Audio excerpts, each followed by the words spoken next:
আমরা বাংলাদেশ মাদ্রাসা মহসিনের পক্ষ থেকে সিরাজগঞ্জ জেলা শাখার পক্ষ থেকে আমাদের একদল তরুণ আলেম প্রজন্ম যারা এসেছেন আল্লামা সাইদি সাহেবের যিনি দীর্ঘ 50টি বছর পরে তাফসির করলেন গোটা বাংলাদেশের আনাচে কানাচে গোটা বিশ্বের মুসলিম কান্ট্রিগুলোতে যিনি কোরআনের দাওয়াত দিলেন। আমাদের দেশে যে সকল তাফসির মাহফিলগুলো হয়নি সেই তাফসির মাহফিলের যিনি জন্ম দিয়েছেন তিনি হচ্ছেন আমাদের প্রাণ সেই একান্ত অন্তরস্থলে যিনি জায়গা নিয়েছেন। প্রত্যেকটি মুমিনের অন্তরস্থলে যার জায়গা রয়েছে তিনি হচ্ছেন আল্লামা সাইদি। আমরা লক্ষ্য করতে পারছেন আজকে আল্লামা সাইদি কবরের পাশে দাঁড়িয়ে আছি। আল্লামা সাইদি কবরের পাশে দেখেন অসংখ্য আলেম, যে সকল আলেম ওলামা আজকে আমাদের এখানে এসেছেন সেগুলি তার ভালোবাসা নিয়ে এসেছেন।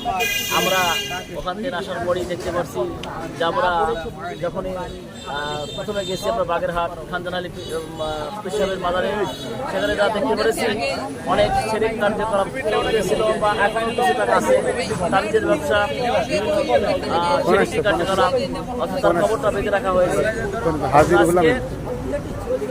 আজকে আমাদের মাঝে আমরা যে আল্লামার কবরের পাশে দাঁড়িয়ে আছি, এখানে কিন্তু কোনো শিরক বিদআত নেই, এখানে কিন্তু কোনো অনিসলামিক কার্যকলাপ নেই, শরীর বহির্ভূত কোনো কাজ নেই।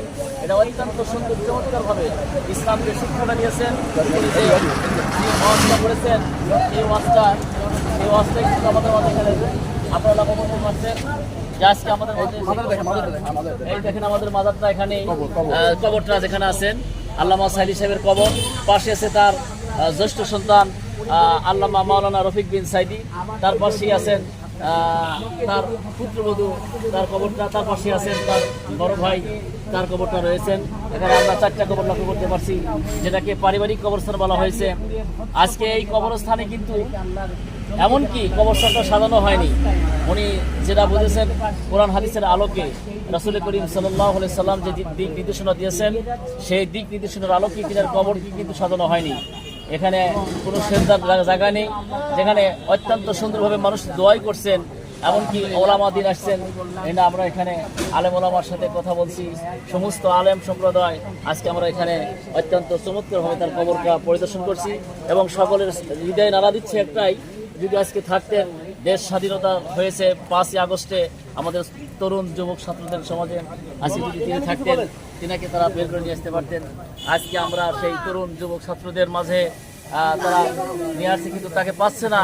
আমাদের সবচেয়ে কষ্টের বিষয় এটাই, যদি আল্লামা সাইদি সাহেব থাকতেন তাহলে তরুণ যুবক ছেলেরা আরো অত্যন্ত সুন্দরভাবে তারা খুশি হইতেন।